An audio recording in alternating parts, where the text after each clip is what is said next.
The next question I have to ask is, how did you become an occasional octopus whisperer? Because, oh my God, like, you can't put that in your bio and not have people ask. Well, okay, so I don't know if you can see it. So that's an octopus tattoo. Okay. So an octopus tattoo on your upper arm. Okay. Yeah, on my upper arm. If you're not watching this, but yes, you should. Yeah. The audio version is it's sunlight coming through and it's dappling across this octopus. I'm a scuba diver. Okay. I really did believe when I was young that I was going to be a marine mammal biologist. That was my destiny. I watched Jacques Cousteau, and I was all about it. And then life happened, and I wasn't all about it. It wasn't until later in life that I got into scuba diving.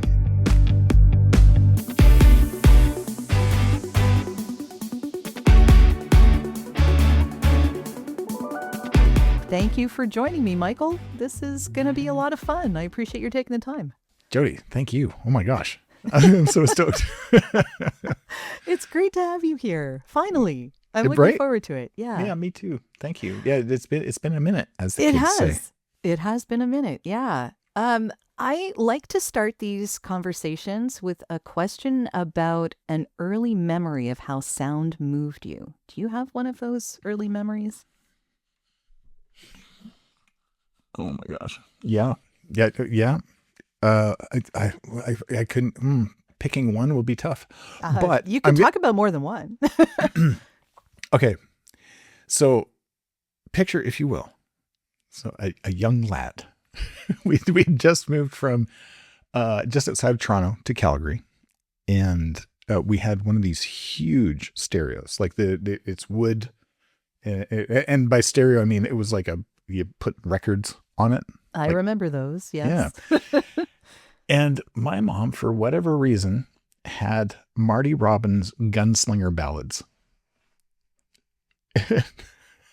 So it was this album, like both sides, like it went through all these gunslinger stories of down in the West Texas town of El Paso, I fell in love with right? Like, so I would put this on and I would just be enthralled, and I just basically had my head by the speaker and I would just listen to these songs, these stories, and just get lost in the moment. I would let my brain drift away and see it all happening. And maybe it's because we moved to Calgary with Cowtown, right? It's a Western province as opposed to Ontario. Probably. So I don't know. Anyway, so that's a formidable memory that I have of sound.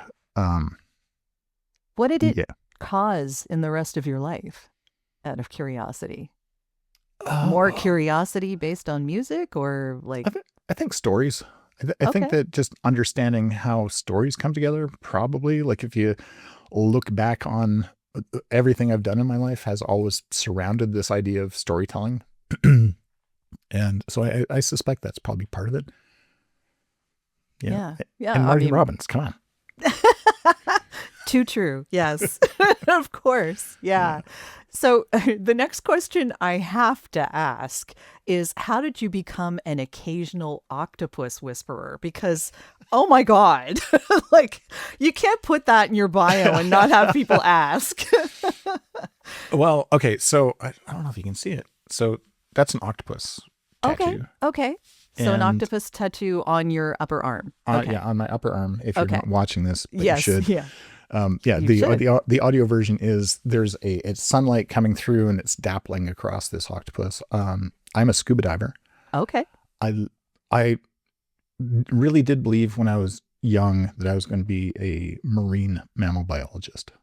That was my destiny. I watched Jacques Cousteau, and I was all about it. And then life happened and I wasn't all about it. It wasn't until later in life that I got into scuba diving. And on the west coast of Canada, we happen to have, like the giant Pacific octopus. They're everywhere. So I have been diving with them. I have interacted with them. I've hung out with them. I love them. They're smart. They've got like 9 brains. Each arm has its own brain. It's like distributive intelligence. That They is can, so cool. I know, and they can recombine their RNA at will based on the environment that they're in. Like, Wow. yeah, they're fascinating creatures. To the point, I do not eat octopus. I do not eat squid. I don't Okay. eat cephalopods. It's an agreement I have with them. They That don't eat makes me. total sense. I don't Yes. eat them. I will get taken up by a salmon one day, probably. That'll be ugly. Little dramatic irony, but yeah, probably that'll be what gets me. Mm-hmm. Yeah. Wow. Anyway, Okay. anyway, Well, so I love octopus. I think they're really, really smart. They're creative problem solvers. They are, yeah, they're wild. Love them. I can see why you love them. Yeah, that is a really interesting trait in a creature, and I can see why that would be so fascinating, definitely, especially if you're with them. Yeah, and they're like, so I had a person I was diving with, and she was like, okay, so we're gonna see these octopus. I'm like, okay, cool. She goes, if they get huggy, just make sure you hold your regulator into your mouth. And I'm like, what? Because they will. They'll block it. Well, they'll wrap around you. They'll pull it out of your face. So now Okay. you can't breathe, and they'll like look at it and do stuff. So Okay. They're yeah. curious. Yeah, they're curious. Okay. Yeah. Well, I mean, that's a good trait to have, I think, for everybody. Absolutely. Yeah. Oh, okay. So, speaking of that, you also label yourself as a creative rebel. It's true. So, I'm curious where this comes into sound, because, of course, we talk about the power of sound and how it influences us on this podcast. So, Yeah. when you talk about yourself as a creative rebel, where does that fit in with sound? Well, and I know you know this, but sound makes everything look better. Okay, true. Yes, I get it. There is nothing worse than bad sound on anything, because you notice it first. It will now color everything that you see,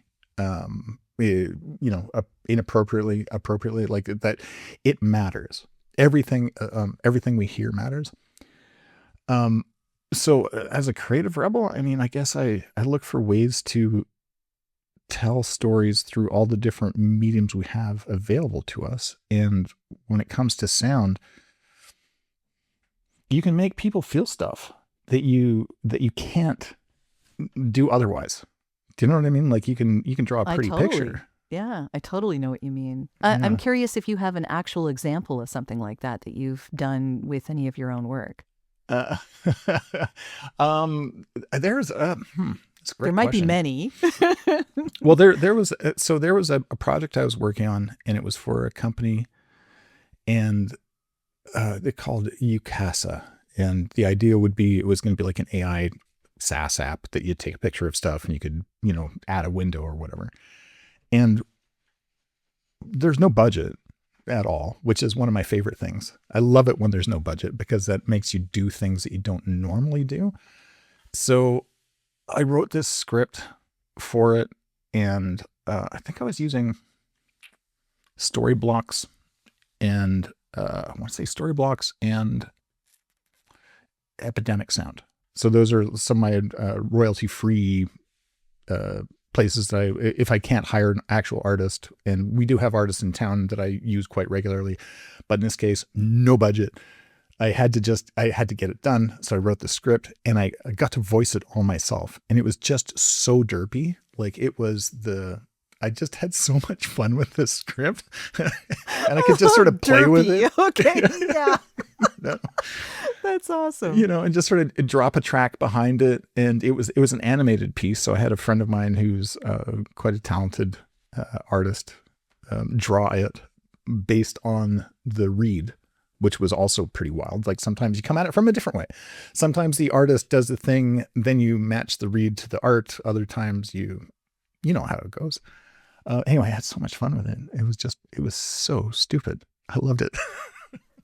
So it's stupid because of this script that you voiced yourself, or what happened?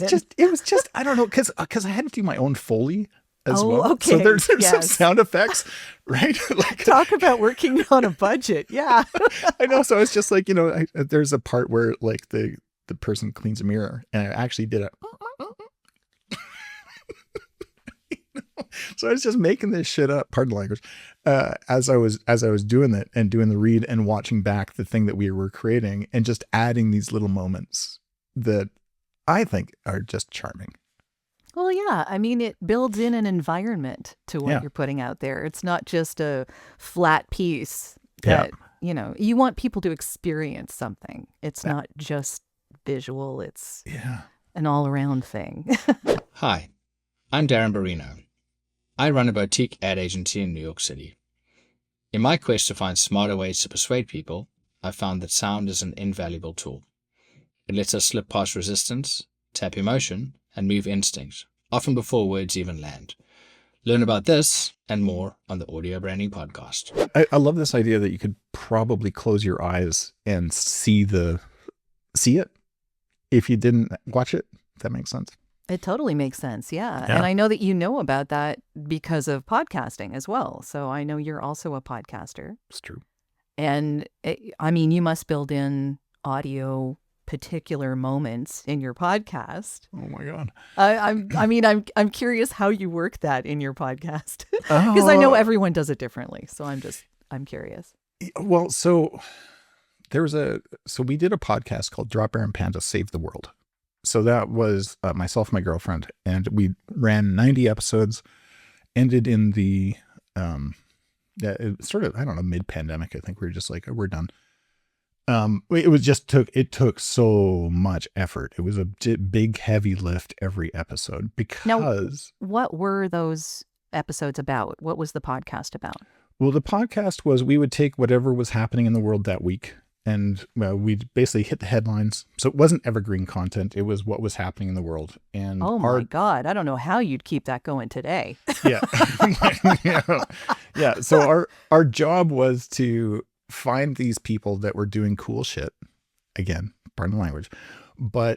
And then what we'd do is we'd celebrate them. And we'd be like, these people are doing, like, this person's got a chicken ranch and they, rescue chickens or whatever. Like, it was just whatever. We'd just find the obscure, weird stuff that was happening where people were making the world a better place. And it was a Friday Sock Company was one of our sponsors. So we'd then send them socks out of the blue, just be like, hey, thanks for being awesome. Here's some socks. But we would go through and we would do these little momentary breakouts where we'd grab some, like Monty Python. I got so many cease and desist letters from Monty Python. Oh, really? Oh my goodness.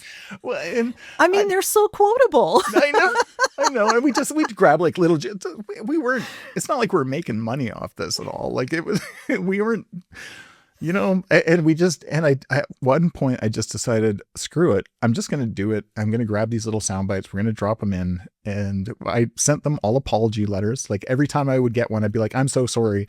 I understand this is probably just a machine sending these out. We mean no disrespect, and we are not profiting off of your intellectual property. We just think that it's hilarious to add English kniggets to just that little thing. Anyway, so that's what we did.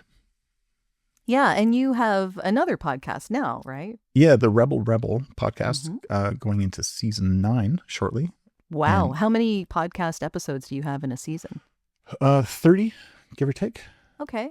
And Yeah. I'm curious what constitutes a season for you, because 30. lots of people have questions about this.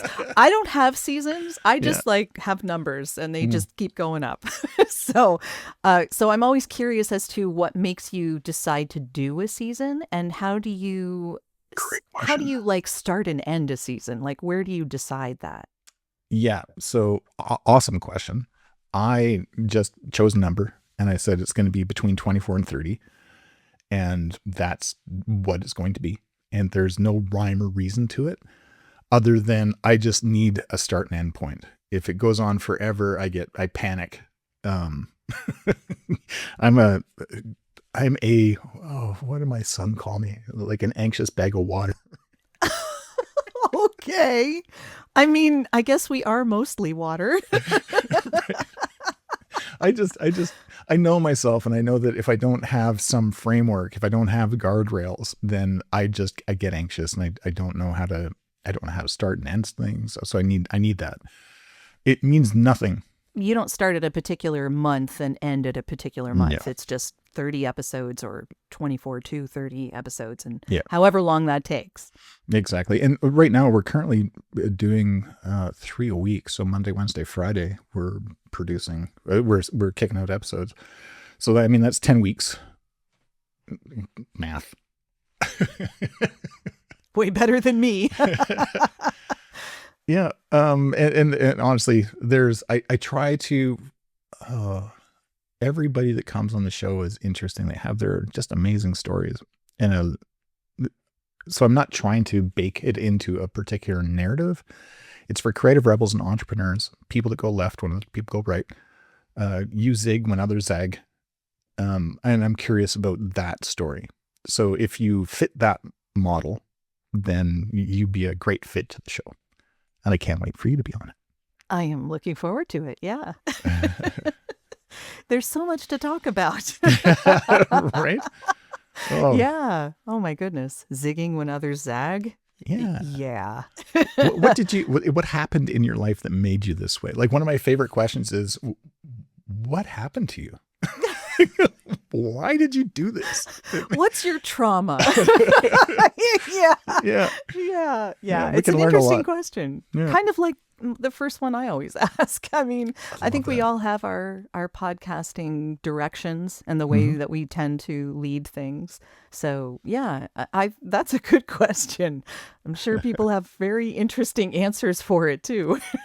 Yeah. And you never know what you're going to get either. A box of Yeah. chocolate, you know? So true. So true.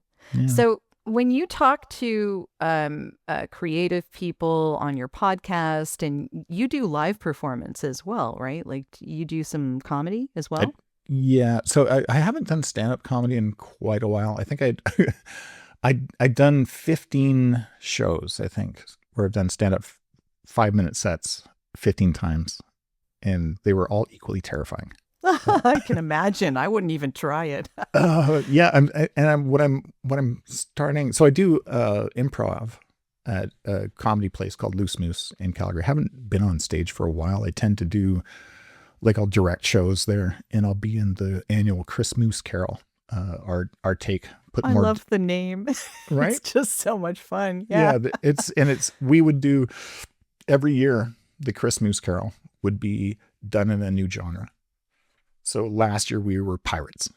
So what would happen if, Dickens wrote a pirate story? Oh my goodness. I can only imagine. It was so I fun. should have been there. So fun. I don't know what we're doing this year. I can't wait to find out. We sort of find out in the last possible moment, and then we all know the story that we're going to tell because it's Charles Dickens. And we all know the characters we're playing. I think I played 7 characters last one, if I remember correctly. So you're doing like wardrobe changes as you walk off stage. You're That's basically stripping hilarious. down and putting on the new thing and coming back on stage as a whole new character. It's so fun. I can only imagine how much fun that is. Yeah. Wow. And improv must inform a lot of what you do, though. I mean, even being on mic for your podcast, I'm sure that helps. Yeah, I think it's it's cliche, but the yes and thing about improv. I think it's been overused, or certainly over talked about lately, I think, because I'm just used to hearing it. But it is a huge part of it. Like, you agree to what's happening and then see where it goes, instead of blocking the scene or stopping the action or not seeing where it's going to go. You'd be like, you know what? Heck with it. Let's find out. Yep, you're right. I'm a one-legged pirate, and I'm a parrot on a pirate's shoulder, and I've just stolen a map. Sounds like fun. Oh my God, that's funny. Okay. I would love to see that on stage. Me too. I can just imagine. Yeah. So you have an agency as well, right? So I want to Correct, get into yeah. the branding aspect of this as well. So we've gotten to all of the things that influence everything that you're doing, which is a lot. And I'm sure that it has big bearings on everything that you offer to your clients. So when it comes to sound, how does your agency deal with that? How do you deal with branding in a way that is full circle, like Sure. using all of the things that you have available as opposed to just like visuals. Yeah. Okay. So shameless plug. Go for it. So I wrote this book called BrandJitsu, Move Your Brand from Meh to Memorable. And it specifically speaks to, I'm just going to find a page for us here, to this idea of, and again, if you can't see this because you're listening to this on Spotify or whatever, it is a picture of the world's cheesiest metaphor, which is an iceberg. And the top of the iceberg is the stuff that people see or hear or interact with your brand. What's below the surface are all the things that matter and enable it to be there for you to enjoy. Hi, my name is Michael Dargie. I'm the host of the RebelRebel podcast. I'm also an author of this book, BrandJitsu, Move Your Brand from Meh to Memorable, available wherever you get your favorite books. Also, if you go to the website, brandjitsu.com, you can buy a signed copy there. And if you use AudioBrand15 in the coupon code field, I'm going to knock off 15%. Right off the cover price. Cover is like $24.99 minus 15%. And then just shipping is on its way to you. So this book is all about all those pieces below the surface. I care a lot about above the surface, but I care more about below the surface. And well, it informs everything above, absolutely. Right? So yeah, I guess sound is in the bottom part. Well, and if you, like, so I was a teacher and a dean for this applied multimedia training centers. We had a classical animation and a digital animation faculty. And one of the things people are learning how to draw, and they're doing stuff, they're doing cell by cell animation and flipping and stuff like that. This was around the time when Jurassic Park first came out. And the power of a T-Rex's footstep hitting the ground, which causes the ripple in the water, right? You don't even get to see the T-Rex yet. It is, and it's one of those things. Oh my God! Like, think about, we just watched the 50th anniversary of Jaws. So I was going to say, Jaws does exactly the same. You don't see Jaws for most of the movie. For most of the movie, yeah. But you hear the yeah, like it's sound. Oh, see, I get chills. It just from that thing. There's so much that sound does to inform what's going to happen, what might happen, what didn't happen. And it's just such a beautiful medium that I think that if you don't know, you take for granted. But if you do know, you're like, oh my God, we can build this into the whole fabric of this thing. Disney does, and not just Disney, but Disney, we were deconstructing Tarzan. So this is Glenn Keane basically rewrote the rules for animation for Tarzan back in the day. And we started deconstructing the color boards that they used for inspiring, when things light up, when things get dark, when whatever. And the music follows a very similar pattern, like the bright notes versus the dark notes, and the subtle tones, and that lives below, right? That subtext. Because I think music and sound becomes a subtext, which makes us, it contrasts sometimes what we see. And I think the contrast is the most important part of any experience that we have, is what are these things? Why are they pulling at each other? Yeah, there's a lot to unpack there, but Sorry. but I get what you're saying, and movies, they rely on all of this coming together, and you wouldn't notice it so much unless it was bad. That's the thing about what we're expecting, right? Yeah. Because we take it for granted that sound is just going to be there, and it's always going to be in our, peripheral vision, I guess you would say. Yeah. But it's always around, and the only time that you really notice it is when it's bad. Because when it's good, it's just part of the experience. Yeah. It just makes you feel more. Yeah. When you were saying that, and this isn't an example of bad, but Pulp Fiction, like the soundtrack and everything in Pulp Fiction serves the story in a way that it's its own character. Yes. Yeah. And the soundtrack of Dune. Have you ever, goodness, like that is a character all of its own. Yeah. Yeah. And something made differently, deliberately, which I admire so much. Like it's just, it's Love it. beautiful. Well, that's the end of this episode. Thanks for listening. And if you like what you heard, why not tell a friend about this podcast? It's available in all the usual locations. Until next time.